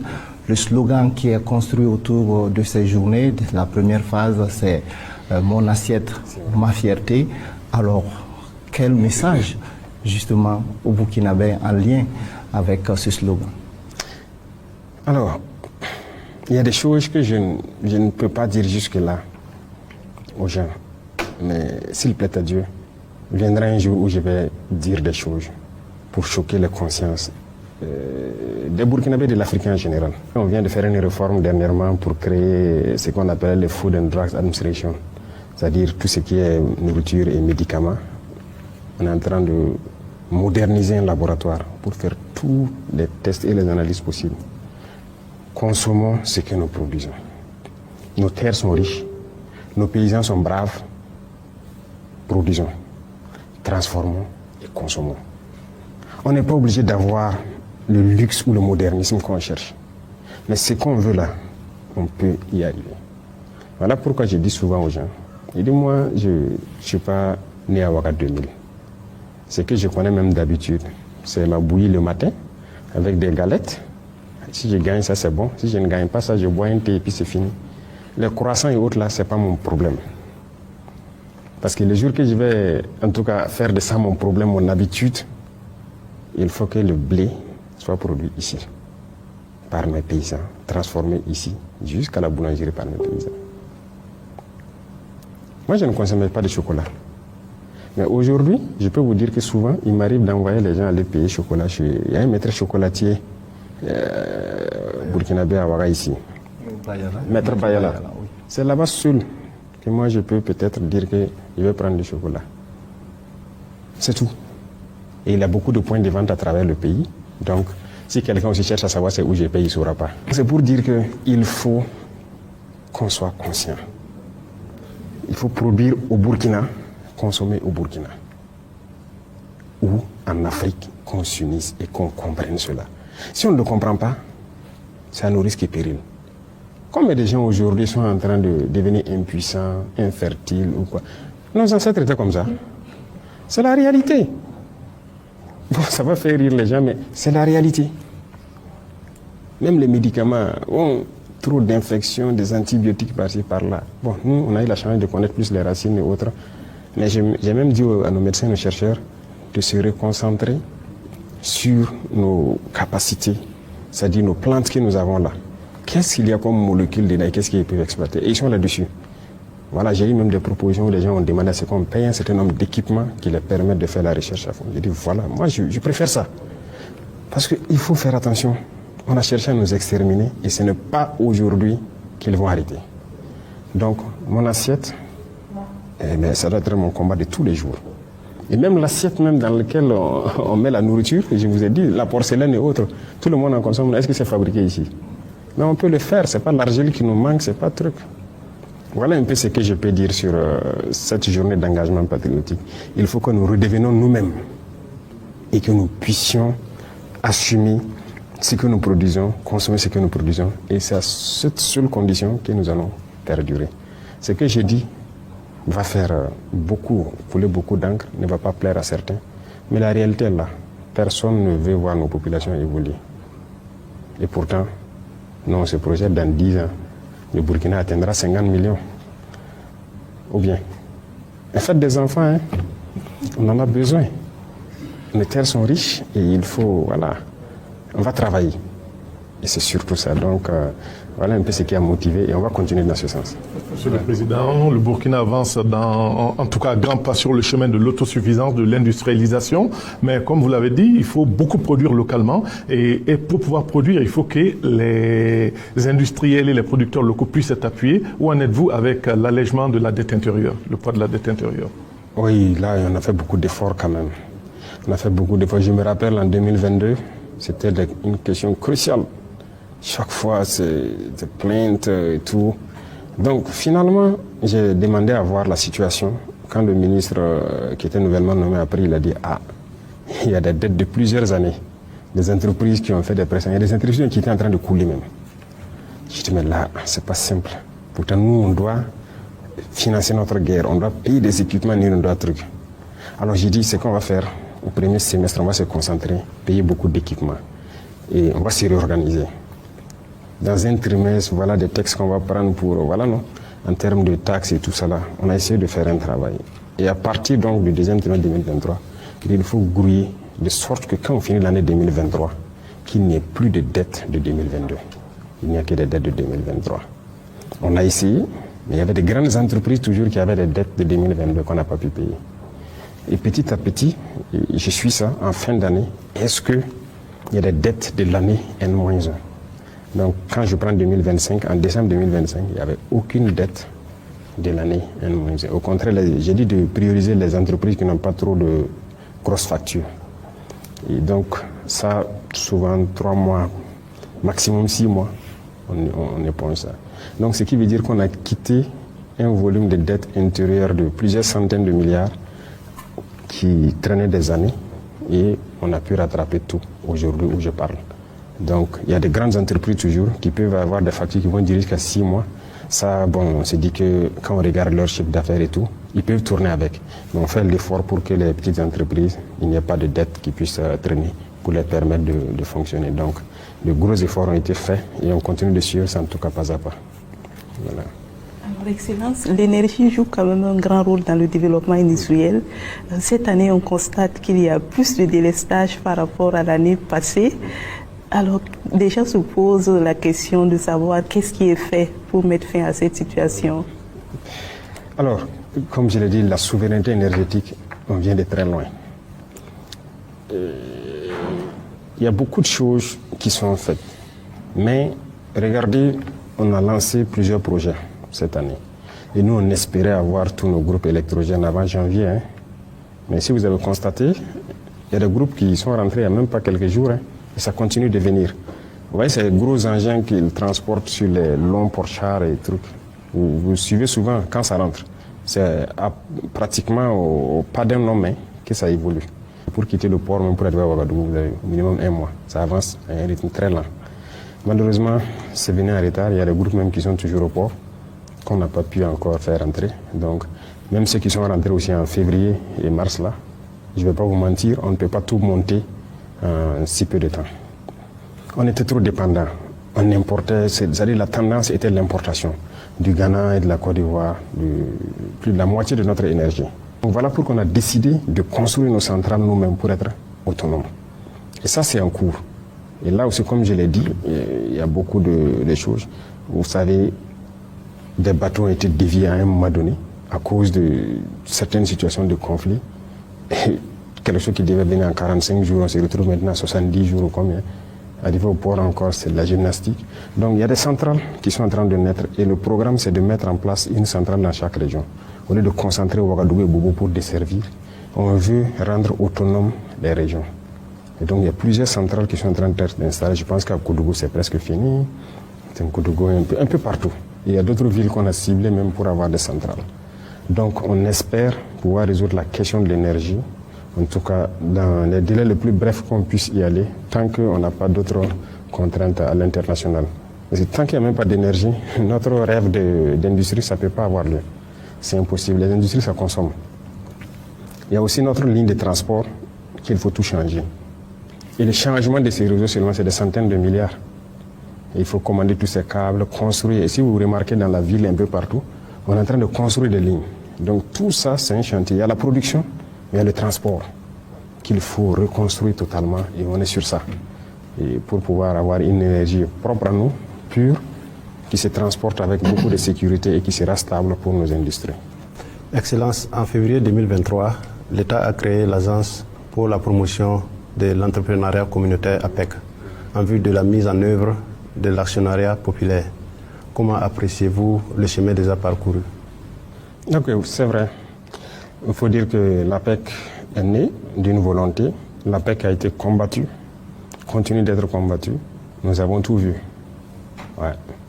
Nous avons même pris des gens en flagrant délit, en train d'écrire dans les rues, de barrer les affiches, de déchirer les affiches de l'APEC et tout, et qui ont été envoyés par des gens pour le faire. Il y a beaucoup d'opérateurs économiques qui ont combattu l'APEC, les banquiers ont combattu l'APEC. Ça, c'est une réalité, ils ne peuvent pas les nier. Si nous n'avons pas agi d'une certaine manière, ce n'est pas parce qu'on n'a pas des choses sous la main. Mais nous avons évité de trucs parce que nous voulons faire pour qu'ils voient. Et donc, dans la communication, l'APEC a été sabotée aussi. Si déjà par des actes physiques, ils sabotent, ce n'est pas par la communication. Donc, les gens ont payé les gens pour parler sur les réseaux. En fait, dénigrer pour... Donc, l'APEC est née et a fait face à cette vague d'hostilité. Mais, ils ont pu grouiller et traverser la tempête. Mais déjà, ils ont pu faire leur première unité. La deuxième unité est presque finie à Tenkodogo. La première mine de l'APEC, les équipements sont là. S'il plaît à Dieu, dans quelques jours, ils vont couler les premiers lingots. Parce qu'ils ont déjà extrait le minerai, ils sont en train d'installer l'usine. Et la deuxième mine va rentrer donc, en travaux dans peu de temps aussi. Et ainsi de suite, on va leur donner des unités semi-mécanisées. Ça leur permettra d'avoir de la rentabilité très vite, mais de réinvestir ça dans les unités industrielles. Vous avez vu qu'ils ont lancé l'unité de transformation de piment à Banfoura et tout ça. Donc il y a un travail qui est en train d'être fait pour qu'ils puissent exploiter aussi l'or, mais aussi utiliser ça pour lancer plus rapidement les unités industrielles.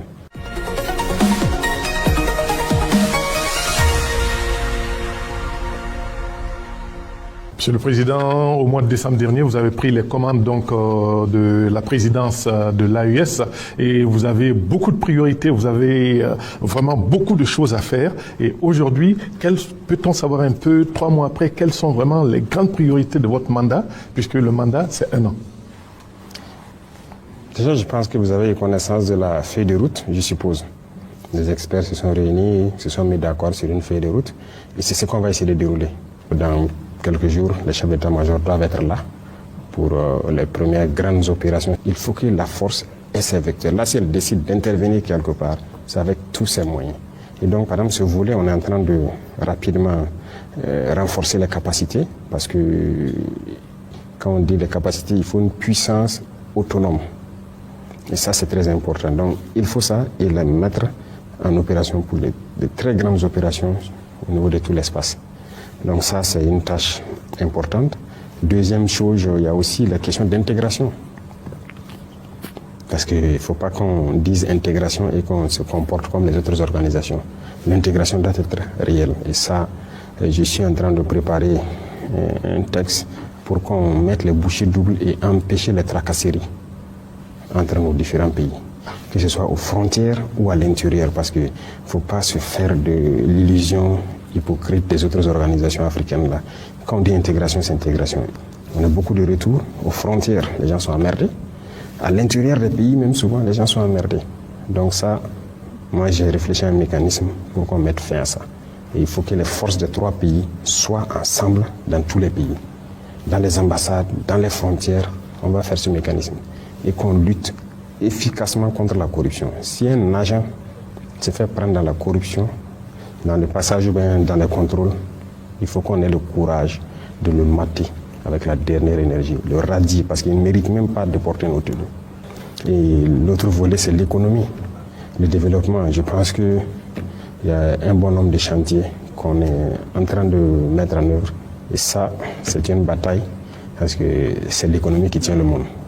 Et là aussi, nous avons un gros challenge qu'on va relever sur le plateau de Dieu.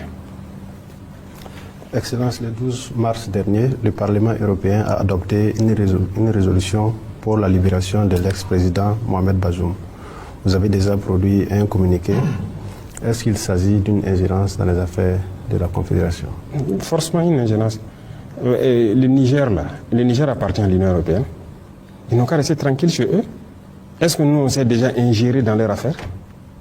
Bazoum, il est nigérien, non? Ou il est de l'Union européenne? Qu'ils nous disent. Si c'est un agent qu'ils avaient placé, qui n'est pas nigérien, qui est venu pour une mission, ils n'ont qu'à nous dire. Si on va remettre leur agent, on va voir qu'est-ce qu'on va faire avant de remettre ou pas. Il faut que ça s'arrête maintenant. Que les gens arrêtent de se comporter comme si on était au temps de la colonisation. Et c'est ça aussi que nous sommes en train de décrire, de combattre avec beaucoup de dirigeants africains. Et regardez-nous. Même l'Union africaine, ça n'appartient pas aux Africains. Ils sont dictés. Ce qu'on dit de faire, ils font. On dit de faire tel communiqué, ils font. Même le bâtiment de l'Union africaine, vous savez que ce n'est pas construit par les Africains. On n'a pas honte. Et tant qu'on va montrer cette posture-là, ils vont continuer à se comporter comme ça. Parlement de l'Union européenne. Mais occupez-vous des problèmes de l'Union européenne. Les populations là-bas ne souffrent pas. Les paysans là-bas souffrent. On les voit, ils bastonnent leurs paysans dans les rues. Avec des accords bizarres. Ils n'arrivent même plus à survivre. Des gens se suicident là-bas. Mais occupez-vous de vos problèmes. Luttez contre vos oligarchies qui appauvrissent vos populations. Au lieu de venir ici dire que hey, ils n'auront plus l'énergie d'Afrique. En tout cas, si c'est de chez nous ici, là, on va se battre pour qu'il n'y ait plus rien ici. Si vous voulez, vous venez vous coopérer en bonne et due forme. Si c'est pour venir nous piller là, jamais. C'est ça, la bataille, c'est l'énergie. L'uranium, le pétrole, même notre or. C'est ça la bataille. Pendant longtemps, vous avez pillé là-bas. Et voilà, et ils sont dans le noir. Vous, vous êtes dans la lumière, vous faites tout ce que vous voulez. Mais attendez. Ok, on se prépare. Monsieur le Président, au sein de l'AES, c'est une vision commune, on parle de la même voix et ce sont des actions communes qui sont menées ensemble. Cela a été constaté à plusieurs reprises. J'aimerais juste savoir au plan diplomatique, est-ce que quelque part le bilatéral peut-il primer sur le confédéral? Alors, là-bas, il faut que peut-être on soit un peu plus tranchant pour dire que c'est vrai, c'est une confédération. Chaque pays peut développer ses relations bilatérales et tout. Mais quelque part, si ça doit avoir un impact sur la confédération, il faut qu'on puisse freiner. Et là, ça demande de la sincérité d'abord entre nos dirigeants, de la sincérité dans nos politiques, internes, pour pouvoir éviter qu'un cheval de Troie ne se glisse à travers une coopération bilatérale dans l'organisation. C'est un sujet qui est d'actualité, que nous-mêmes nous sommes en train de... On se concerte là-dessus. Et je pense que d'ici là, on aura une résolution très claire là-dessus pour que le bilatéral ne prime pas sur le confédéral. Excellence, l'agence d'exécution de l'AES est aussi l'un des instruments les plus attendus. Alors, qu'en est-il, où en êtes-vous avec la mise en place de cette agence?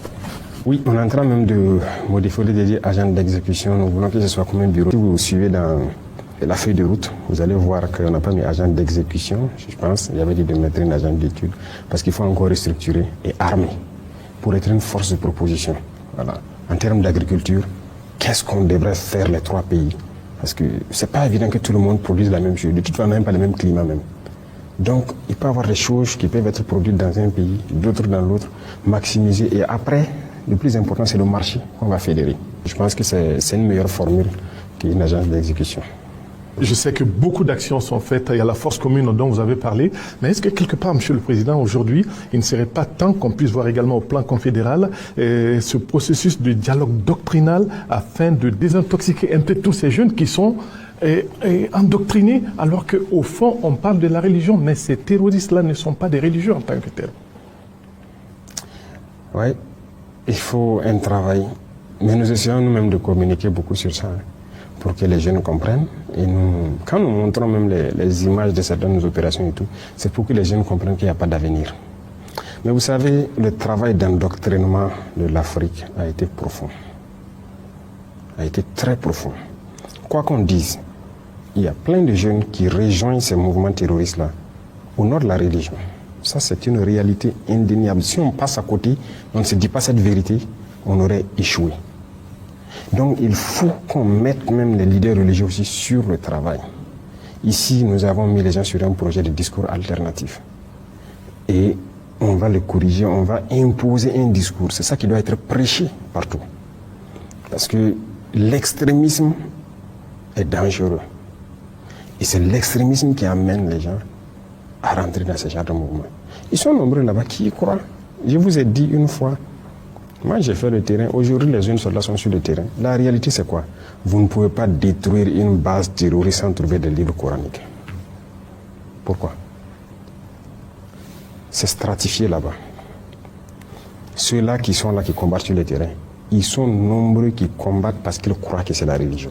C'est ce qu'on les dit. Et leurs chefs les endoctrinent pour ça. Les imams viennent un peu de partout, les faire des prêches dans la brousse là, pour les endoctriner dans le sens de la religion et faire comprendre que les autres sont des mécréants, il faut les tuer. Et c'est ça. Ils ont ces livres-là dans la brousse, ils lisent. Les autres sont des mécréants, il faut les tuer. Mais leurs chefs savent bien ce qu'ils font. Et ils sont bien couchés, bien lotis. Très souvent même, ce sont des gens qui font tout ce qui est contraire à ce que la religion même dit. Vous allez les trouver en matière d'adultère, ce sont les champions. En matière d'alcool, de drogue, ce sont les champions. Et leur travail, c'est politique. Ils savent ce qu'ils font parce qu'ils sont tenus par les impérialistes pour détruire nos nations. Et ils sont bien lotis. Leurs enfants, leurs familles sont bien gardés quelque part. Mais ils vont endoctriner ces idiots que j'appelle là sur le terrain, là, ceux qui tiennent les armes là. Et ils croient vraiment que c'est la religion. Voilà pourquoi nous devons développer des mécanismes pour que les gens puissent prêcher à tout bout de champ, pour faire comprendre que ça, ce n'est pas la religion. Et ça, c'est impératif. Et je suis d'accord avec vous. C'est en cours. Il faut qu'on ait un document unique et que partout, on puisse prêcher la même chose. Peut-être que ça va aider certains qui sont convaincus de cette chose-là, de freiner et de ne plus aller vers ça. Parce que même dans nos villes, c'est pas rare de croiser des jeunes qui trouvent que vous n'êtes pas un croyant, vous êtes un mécréant. Et tellement il vous méprise, il a même envie de vous tuer. Et il se dit dans sa tête que s'il vous tue même, il part au paradis. Des gens comme ça, ils sont prêts à prendre les armes, tuer soi-disant des mécréants. Mais il a été endoctriné. Donc c'est le travail inverse qu'il faut qu'on fasse. Donc en tout cas, nous on est en train de travailler là-dessus pour avoir un document. Et chaque fois que les gens doivent prendre la parole, prêcher et tout, ils doivent pouvoir prêcher pour désarticuler un peu leur discours. Et là, je pense que ça peut faire aussi une avancée dans le recrutement dans les groupes terroristes. Oui, Monsieur le Président, peut-être une dernière question sur ce volet, avec ce qui se passe aujourd'hui au Moyen-Orient, notamment au détroit d'Ormuz. Est-ce qu'il y a des possibilités que la fermeture et la guerre, la fermeture de ce détroit et bien entendu la guerre qui s'y mène, puisse avoir des conséquences sur nos économies, les économies de pays de l'AES, notamment en ce qui concerne le pétrole? Oui, forcément. Il y a déjà des conséquences. Alors, au Burkina, on essaie de contenir. Vous savez que c'est subventionné tout ce qui est essence, gasoil, gaz et tout. En fait, le prix auquel on paye, ce n'est pas le prix auquel on vend aux populations. Donc l'État subventionne. Et l'État subventionne, c'est à travers quoi? Ce sont nos propres richesses qu'on exploite là encore. C'est ça qu'on essaie aussi de garantir pour subventionner ce genre d'hydrocarbures. Il y a déjà des conséquences. Le prix du baril est monté. La ressource même se fait rare parce que les pays maintenant qui arrivent à exporter aussi ont augmenté le prix. Donc on paye beaucoup plus cher. Mais bon, nous on a essayé de contenir, de toujours maintenir les mêmes prix, que ce soit au niveau du gaz ou au niveau de l'essence. Et nous espérons que la situation se résolve. Sinon, s'il y a un coût sur l'énergie, il y a forcément un coût sur l'industrie, un coût sur les matières premières, un coût sur tout ce qui est importé, parce que le transport devient plus complexe. Donc, tout augmente normalement. Mais jusque-là, nous faisons des efforts pour que les populations ne ressentent pas les effets de cette guerre. Parce que nous, malheureusement, nous ne produisons pas de pétrole, mais à l'espace confédéral, le Niger en tout cas est en exploitation. Il y a un projet d'ailleurs qu'on a mis sur la table pour voir comment est-ce qu'il ne faut pas que nous se concentrions sur notre production ici. Et en tout cas, on attend des propositions de la part du Niger qui dispose de la ressource. Comment est-ce qu'il faut qu'on développe peut-être des raffineries très grandes pour exploiter ce qui est dans notre sous-sol, pour nos populations et tout. Là, ne plus dépendre de l'importation. Sinon, quand un pays produit du pétrole et encore réimporte des produits pétroliers, bon, c'est un peu bizarre. Mais en Afrique, c'est la mode. Tous les pays africains qui produisent le pétrole, la plupart importent du pétrole. Parce qu'on exporte brut et on réimporte. L'énergie, c'est la base de tout. Hein. Même les engrais. Vous voyez que les engrais, le prix va monter parce que beaucoup étaient importés à partir de ces pays-là. Mais le prix va monter. Donc, mais on essaie de contenir toujours, sinon ça a un impact considérable sur nos économies. Ça, c'est une réalité. D'accord, vraiment merci Monsieur le Président. Donc nous sommes au terme de ce premier tableau, si je peux m'exprimer ainsi. Merci à vous, donc chers confrères, donc pour toutes les questions donc adressées au chef de l'État. On va vous permettre donc de vous retirer pour permettre donc à la deuxième équipe qui constitue le deuxième tableau de s'installer.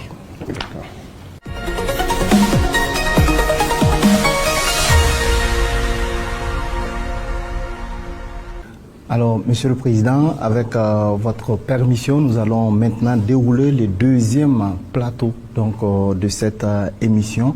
Ce deuxième tableau donc, reçoit également 3 journalistes, mais cette fois-ci de la presse internationale. Il s'agit de Yousra El-Bagir, donc de Sky News, un média britannique. Nous avons également avec nous Gilles Boko, donc de New World TV, un média donc basé au Togo, et Valerio Cataldi, donc de Rai TV, une télévision italienne. C'est bien cela. Alors bonsoir chers confrères. Ouvrons donc ce chapitre avec l'actualité africaine. Et une fois n'est pas coutume, on commence avec vous. Alors Madame Yousra, alors votre première question adressée au chef de l'État. Monsieur le Président, quelle est la vision de votre pays? La vision globale du Burkina, vous voulez dire? Alors, merci et soyez les bienvenus.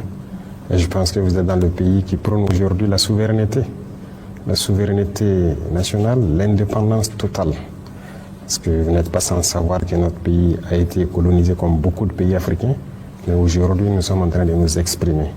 Et donc la lutte pour la souveraineté et l'indépendance sont donc le moteur de notre combat. Merci. Que signifie votre révolution en pratique? S'agit-il d'une révolte contre l'Occident ou d'un changement national interne?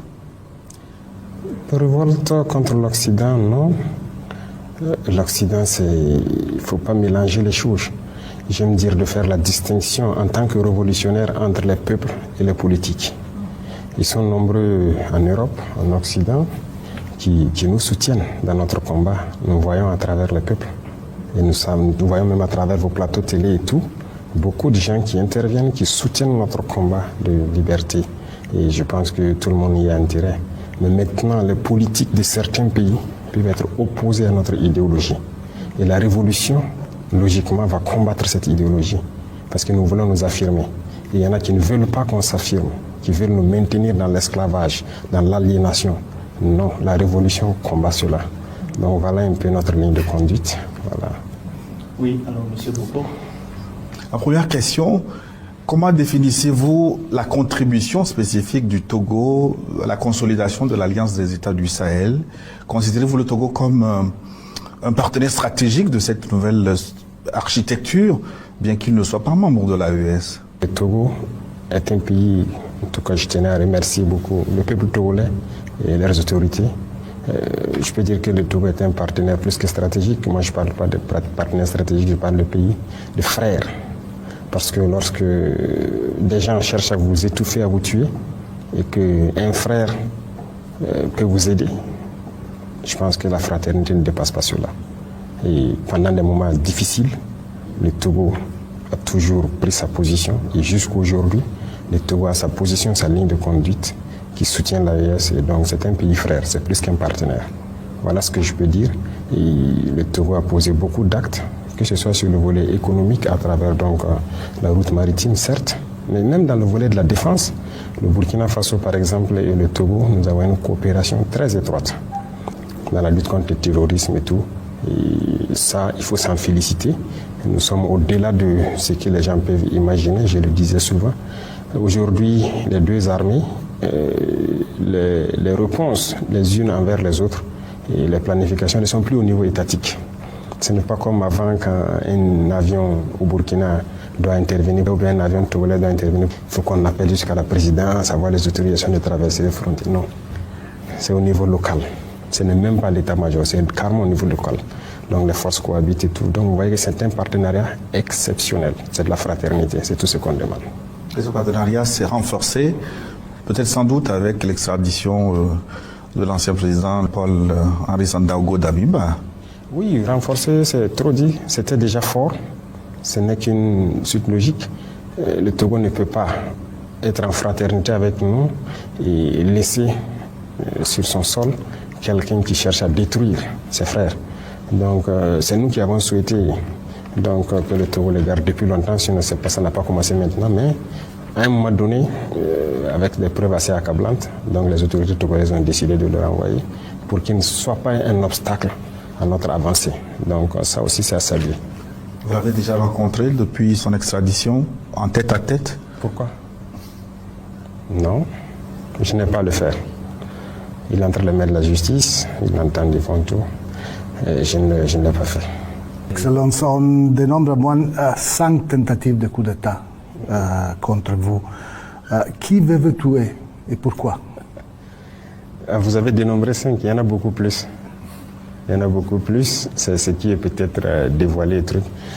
Tous les jours, il y a des gens qui cherchent coûte que coûte à ce que nous on ne soit pas là. Ceux-là qui veulent nous voir disparaître, ce sont ceux-là que nous appelons les esclaves de salon. Ce sont ceux-là qui vendent l'Afrique, qui ne veulent pas que l'Afrique soit libre. Ce sont très souvent des Africains qui sont aliénés et qui sont exploités. Nous sommes de ces dirigeants qui veulent créer les conditions pour que nos jeunes travaillent ici, au lieu d'aller se rester dans les rues des autres à mendier. Et très souvent, il y en a qui arrivent à des comportements, pas en tout cas sains, dans vos sociétés là-bas. Nous ne voulons pas voir ça. L'Africain n'est pas un sous-homme. Mais dans ce même cadre, les pays qui nous colonisent, qui veulent nous voir dans l'esclavage, qui veulent nous maintenir, ont leurs suppôts ici, leurs valets locaux, leurs répondants. Et ces gens sont prêts à tout pour nous voir éliminés. Et voilà malheureusement le contexte de l'Afrique. Et ces individus, tous les jours que Dieu fait, lorsque nous sommes vivants, ils ne sont pas contents. Et donc c'est un combat permanent et continuel. Et qui sont les impérialistes? Les impérialistes, il n'y a pas un visage qu'on peut coller. C'est une mentalité. Ce n'est pas une question de couleur de peau. Je le disais tout de suite. Les peuples européens nous soutiennent beaucoup, beaucoup de dirigeants européens nous soutiennent même d'ailleurs. J'ai entendu donc notamment un de vos dirigeants qui depuis longtemps a sonné la sonnette d'alarme, qui a dit que le fait que la France exploite l'Afrique avec son franc CFA et tout, crée ces vagues de migration vers les pays européens, notamment vers l'Italie. Elle a parfaitement raison. C'est la situation comme ça. Donc, vous voyez que c'est en Europe, mais tout le monde ne comprend pas la chose de la même façon. Donc l'impérialisme, c'est l'individu qui veut dominer l'autre, qui veut maintenir l'autre dans l'esclavage, qui opprime les autres. Il peut être noir, il peut être blanc, il peut être africain, il peut être européen, il peut être américain, il peut être asiatique, il peut être de toutes les nationalités. Mais tout individu qui a cette envie-là d'opprimer les autres, de maintenir les autres dans la domination, c'est un impérialiste. La liberté individuelle peut-elle être intégrée et votre révolution une vue d'une souveraineté totale, la liberté d'aimer qui l'on veut, d'exprimer librement, de s'imposer votre pouvoir? Ah oui, voilà quelque chose, vous avez très bien fait d'être venu, c'est dire quelque chose que les médias mainstream, ce qu'on appelle, passent le temps à mentir en Europe, comme si ici, les gens se promenaient avec des haches et des gourdins. Lorsque tu ouvres la bouche, on te frappe. C'est faux, hein? Il y a la liberté. Chacun est libre de dire ce qu'il veut, de donner son opinion et tout. Même sur nos chaînes de télé, vous voyez des gens qui donnent leur opinion. Mais la liberté a ses limites. Par exemple, nous sommes un pays en guerre. Nous n'allons pas permettre à qui que ce soit de démoraliser nos troupes pendant qu'ils sont sur le champ de bataille. Ça, nous n'allons pas permettre. Nous n'allons pas permettre aux valets locaux de l'impérialisme qui sont parmi nous de vouloir saboter notre lutte pour ramener notre pays entre les griffes de ces impérialistes-là. La liberté d'un individu, comme on l'a dit, ça s'arrête là où la liberté de l'autre commence. Sinon, vous n'avez pas une société. Autant vous êtes libre de dire ce que vous voulez, lui aussi il est libre de dire ce qu'il veut. Et quand vous commencez à chacun à dire ce qu'il veut, ça finit par quoi? La bagarre. Est-ce qu'on s'assoit, on laisse notre société aller dans le déclin? Non. Même ceux-là qui disent qu'il y a liberté d'expression, il n'y a pas de liberté en réalité. Alors, nous prenons les Français, les autorités françaises, pour ne pas mélanger avec la population française. Est-ce qu'il y a la liberté d'expression en France? Il n'y en a pas. Si vous ne vous alignez pas dans l'idéologie des autorités, on vous chasse sur la plateau télé, il y a des journalistes qu'on chasse, ou bien on a vu Alain Foucault, dernièrement les Claudicia, qui ont été chassés des RFI. Ce sont des journalistes, non? Qui ont vécu des décennies dans la radio. Pourquoi on les cherche? Leur opinion. Donc il n'y a pas de liberté d'expression là-bas même. Regardez aujourd'hui les guerres qui se passent. Est-ce que vous êtes fou en tant que journaliste, aller faire un certain reportage? Ça ne va jamais passer. Quand la guerre Russie-Ukraine a commencé, on a cherché beaucoup de médias russes en France. C'est ça la liberté d'expression? Non. Chaque liberté a ses limites. Quand les paysans, les gilets jaunes et autres sont sortis, on les a bien tabassés. Ils ont voulu exprimer leur opinion pour dire à l'État, il faut une certaine politique pour que nous aussi nous puissions vivre. Nous, ici, nous, on prend soin de nos paysans. Non, nos paysans n'ont jamais marché quand on les a tabassés. On prend soin d'eux, on fait tout ce qu'on peut pour qu'ils puissent cultiver tranquillement, donner le meilleur d'eux-mêmes. Mais ailleurs, ça ne se fait pas. Mais ce sont ces pays-là qui sont dans des tribunes en train de dire pays de liberté. C'est faux. C'est tous des dictateurs. Leur liberté, c'est vis-à-vis de l'Afrique. Donc, il faut relativiser la liberté. Ici, nous sommes plus libres que eux. Beaucoup plus libres. Alors, derrière les tentatives de déstabilisation que vous évoquiez tantôt, il est souvent dit que les mains de certains pays voisins se cachent derrière pour appeler un chat, le Bénin, la Côte d'Ivoire. Est-ce que les relations ont évolué avec ces pays voisins? Est-ce que vous êtes prêt à une désescalade et à quelles conditions, camarade président? Ça ne dépend pas de nous. C'est eux qui ont lancé l'hostilité. Je vous rappelle quelque chose. Quand nous sommes arrivés, nous n'avons pas de problème avec quelqu'un. On a communiqué avec tout le monde, on a fréquenté tout le monde et tout. Mais c'est un jour, par exemple, j'étais assis. Le ministre de la Défense me dit que les Ivoiriens ont envoyé une note de retirer tous leurs élèves de nos écoles. L'académie, le PMK, l'ENSO, vous voyez. Mais je dis, mais il y a quoi? Et puis ils retirent tous leurs élèves officiers et sous-officiers et tout. Aucune explication. Il dit, mais préparez donc à la réciprocité pour faire venir nos enfants, parce qu'on ne sait pas qu'est-ce qu'ils ont derrière la tête et qu'ils font cela. Voilà le point de départ. Le premier acte posé par les Ivoiriens.